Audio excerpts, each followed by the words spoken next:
Yo, what's going on YouTube? Welcome back to another Remnant 2 video. And today, man, if you couldn't tell from the title, it's our top 5 builds. And man, as always, excited to be here, man. I love talking about Remnant 2, especially when we're talking about my 5 favorite builds. Couple disclaimers before we get into this and y'all get all real upset that these aren't the strongest builds you've ever seen in your entire life and that your mama wasn't surprised when she saw them. Let's make this clear. These are not the strongest builds in the game. They are strong, but I have 3 things that I always look for from my favorite builds. Number 1, is it strong? Obviously, you want to be killing things. You don't want your boss fights to take 10 years. So it's got to be a little strong. Doesn't have to be meta, doesn't have to be top tier, but it's got to be good. Number 2, how easy are they to use? You know, I like some skill checks. I like some difficulty in my builds, but I don't want to be sweating and smashing my keyboard just trying to get a build, you know, to work correctly.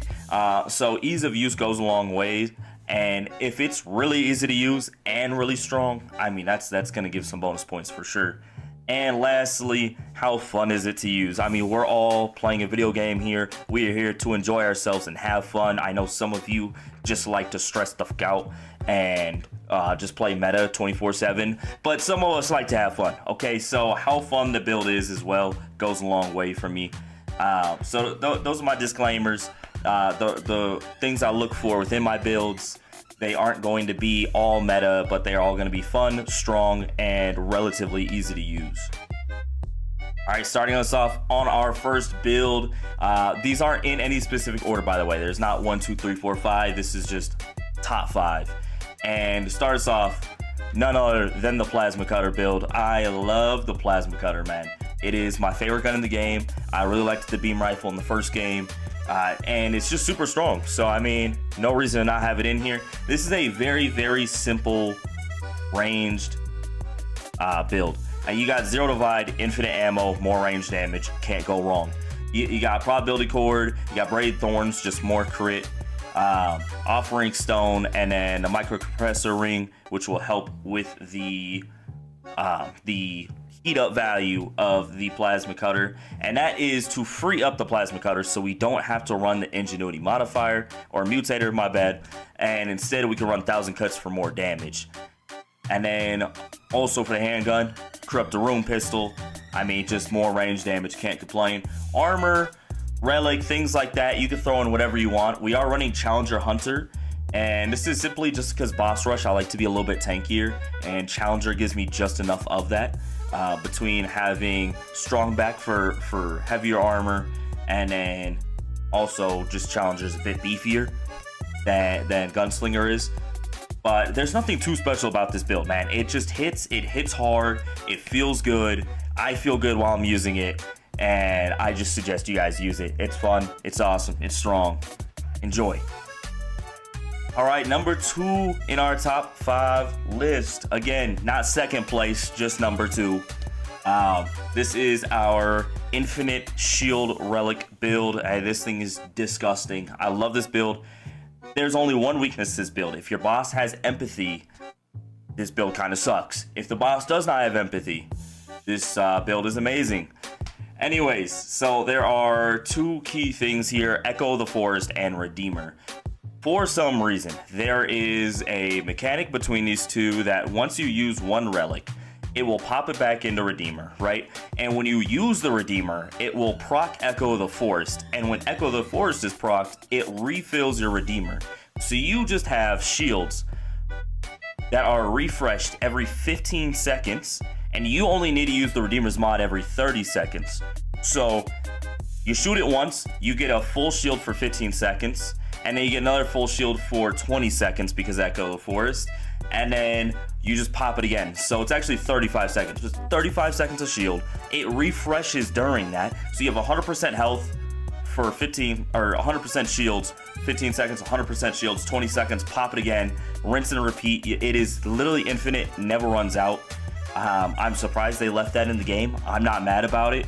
And then outside of that, you can kind of just build this however you want to. You can use Genesis, you can use whatever you want, whatever weapon you choose. I chose the Monarch because Well, you got to go range with this kind of build, and I don't have Zero Divide, and I'm very reliant on Zero Divide, and because of that, I chose Monarch because it is very good with ammo, even without Zero Divide. So you smack that on there, and then the rings, I just went all damage, double crit, damage, pretty simple. And then we went Hunter Gunslinger because this build is already so tanky, we don't need Challenger. And obviously Shielded Heart is also a core part of this. This thing, if you are doing it correctly, if you play this build correctly, you will literally never die. You cannot die. There's just so much shielding here that no boss is going to be able to take that down. If you're fighting one-shot bosses, I can't help you. They're still going to one-shot you. But yeah, insane build. Love this thing. Good damage. Insane survivability. All right, number 3 in our top 5 builds. Oh Lord, this is one I've recently discovered. I just posted a video on it. This thing is disgusting. Sorry, I'm excited about this one. This is the reaction chain mod / explosion build. Hey, this is wow. Basically, what you do with this build is you have 2 mods that are OP, and you just bounce between them because reaction chain will fill one up while you use the other one, and you bounce back and forth, mixed with the mutators you're putting on these weapons, which should be shown on screen right now, and the rings we put on here. You do so much damage. I mean, you melt bosses. You don't have to worry about ammo ever.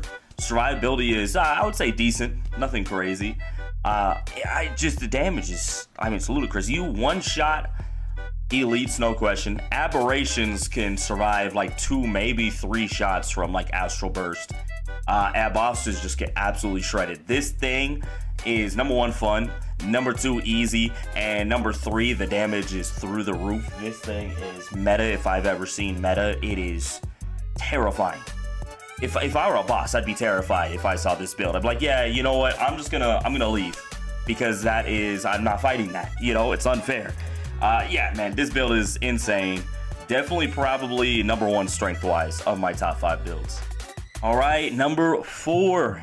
This thing is probably the more consistent version of the Infinite Shield build. It's also kind of running Infinite Shields, just a bit different of a way. So the core concept of this build is having Insulator on a gun that has 1, 2, maybe 3 bullets in a magazine so you can pump it out quick. Because what Insulator is doing is it's giving you shield for getting rid of your magazine, for shooting a certain percentage of your magazine. So if you have weapons that shoot the magazine out really quickly, you get shields really quickly. And so you want to run reload speed on this. I run it with Coach Gun. It's my personal favorite. And basically what happens is, as long as you're shooting, which is why we're running Challenger as well, so you can't get staggered, you just shoot, and every time you reload, 50% of your health is shields. And you continue that. You do it back to back. You just shoot twice, reload, shoot twice, reload, and you just have shields on shields on shields. And this does not impact empathy, which is the one weakness of the Redeemer build that we have. That one has better shields, so you do have stronger shields on that one, but this one is not proccing empathy, and you're getting shields literally like every 1 to 2 seconds. So it's 50% instead of 100%, but you're getting them more often, and it's not impacting empathy. The only problem with this build is the damage output. I haven't found a perfect way yet for great damage output while also being able to get the shields up often enough, because you could throw it on a plasma cutter, but plasma cutter takes a while to get its magazine out, and because of that, you're getting the shields much slower than with something like a Coach Gun. So there is other ways you could probably run this, but this is my personal favorite so far. Overall, decent damage and just insane survivability. I mean, just top tier. You are not going to die with this thing. And lastly, our 5th and final build. This one is similar to the Plasma Cutter build. It is a very simple range damage. We haven't changed much from the Plasma Cutter build besides 2 rings to help the Genesis bow shoot faster. But this build is all around the Genesis bow, just like the Plasma Cutter was. Genesis bow, number 1, probably the most fun gun to use in the game right now. Looks sick, fun to use, and it's really strong. I mean, this thing tears bosses apart. Elites, Aberration, all of them. Tears them apart. It is absolutely disgusting. Super fun to use, easy to use. and very strong. There's not much I had to say about this thing. It's just another very standard range DPS build. But the Genesis bow, if you don't have it, get it. I mean, insanely fun. And yeah, man, I mean, it is just a very strong weapon. When you're running around with it, you feel sick because it just looks cool. I mean, all the purple lights on it and everything. I don't know, it's just a cool weapon. I don't care what anybody else says. Cool ass weapon, strong ass weapon, who cares? All right, and before we end this video, I'm gonna keep Genesis bow gameplay going in the background. I have one honorable mention build, and we'll throw it on screen for a second just so you guys can see it. Is our just status effect skill casting build. This one almost made the cut. The problem is a lot of it has been nerfed kind of recently, and so it's felt a little lackluster. So power wise it's kind of fallen off, but it is still so fun to use, man. If you guys have not used this, which I feel like almost everyone has at this point, this build is just so much fun. Just constantly applying dots, aka status effects. Sparkfire is great. You use Way of Keula, you use Miasma with Ritualist, and oh my god, dude, it's just so fun. You just sit there and spam Miasma. You apply so many dots. This is maybe not necessarily great against bosses. Even some bosses still is, but I mean, if you are just running adventure mode campaign, this thing will tear up entire crowds, and it's just fun to watch. You don't have to do much. You just pump your skills out and you watch everything die. Very fun build. Again, very strong in the AoE, but bosses, I feel like it's really fallen off from where it was in its prime. But I gotta throw in there as an honorable mention because I love these builds so much. They're so fun. Probably my favorite build, just enjoyment-wise, if you're talking about fun to use. Love these things. But yeah, man. Before we end the videos, guys, I just want to say again, thank you everybody for showing up, making it this far. If you haven't already, like, subscribe, comment.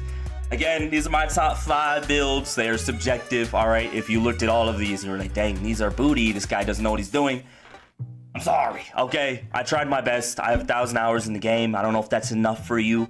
But yeah, I appreciate everybody, man. Support's been great on Remnant 2. So, once again,